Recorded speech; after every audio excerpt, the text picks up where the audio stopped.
Kryptonian biology. within all the worlds of biology. Vaccine यानी virus का छोटा सा मरा हुआ टुकड़ा जिसे आपकी बॉडी में इंजेक्ट किया जाता है। क्या कोई मरा हुआ व्यक्ति सजीव है या निर्जीव? क्या किसी मरे हुए जीव को जीव कहना सही है या गलत और शब्द का भ्रामक प्रयोग है? क्या है जीवन? फिर वही एक सवाल जिसका जवाब सदियों से ढूंढा जा रहा है। इसका जवाब बायोलॉजी हमें बताता है। Life is a system of cells, codes and consistence. आखिर विद्यार्थियों के जीवन से जुड़ा है तो कितना जुड़ा है biology?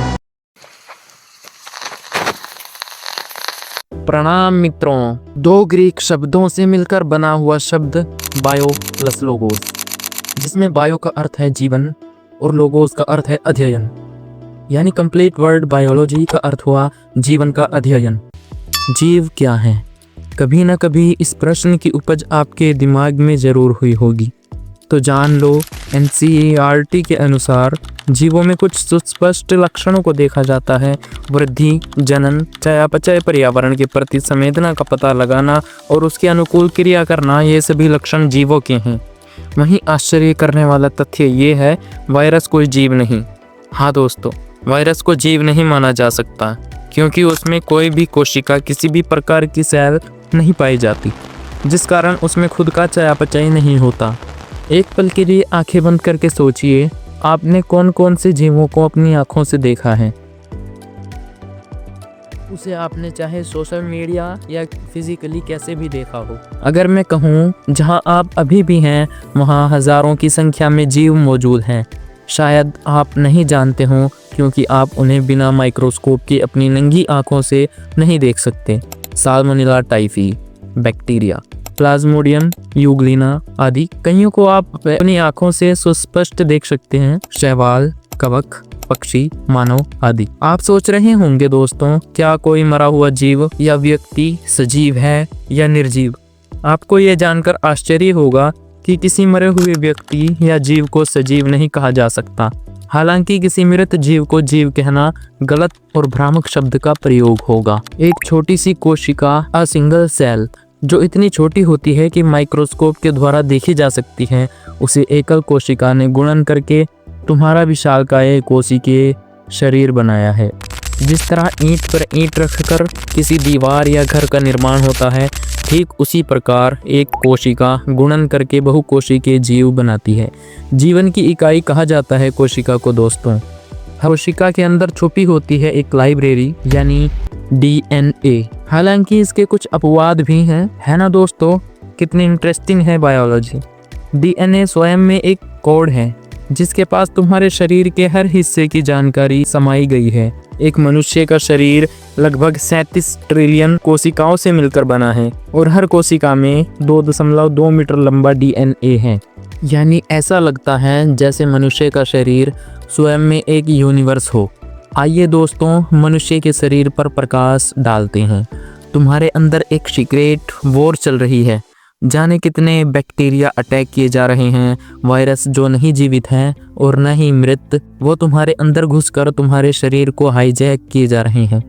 WBC, antibodies, memory cells आदि मिलकर एक तंत्र बनाते हैं, इम्यून सिस्टम, जो इन सभी रोगवाहकों से लड़कर इनको परास्त कर देता है ना गजब। ये तंत्र बिना रुके फाइट किए जा रहा है केवल तुम्हारी सुरक्षा के लिए। 24/7 surveillance, without salary and without demand. हाँ, आपका प्रश्न हो सकता है वैक्सीन कैसे काम करती है। हालांकि वैक्सीन अलग अलग प्रकार की हो सकती है। यहाँ मैं एक विशेष प्रकार की वैक्सीन पर प्रकाश डालना चाहूँगा दोस्तों। किसी मरे हुए वायरस का छोटा सा टुकड़ा आपके शरीर के अंदर इंजेक्ट किया जाता है, जिससे तुम्हारा इम्यून सिस्टम एक फ्यूचर अटैक के लिए तैयार हो सके।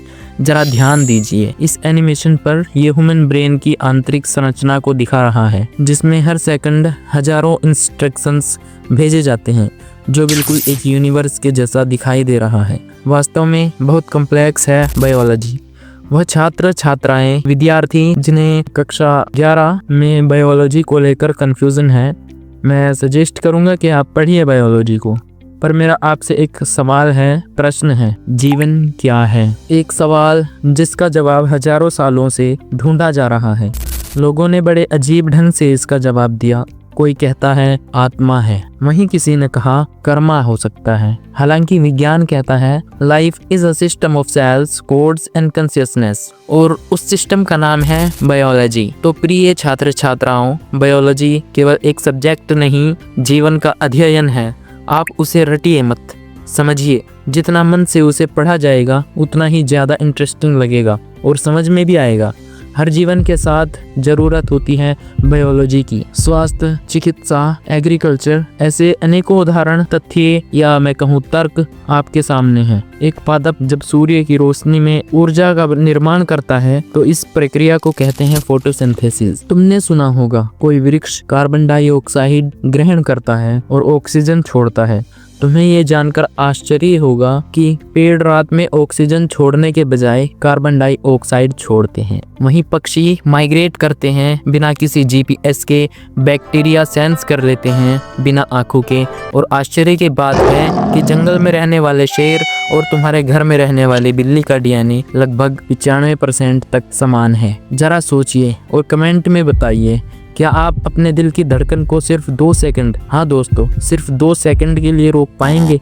नहीं, आप ऐसा नहीं कर पाएंगे, क्योंकि तुम्हारा शरीर तुम्हारे लिए काम करता है। वो तुम्हारे लिए सदैव तत्पर है।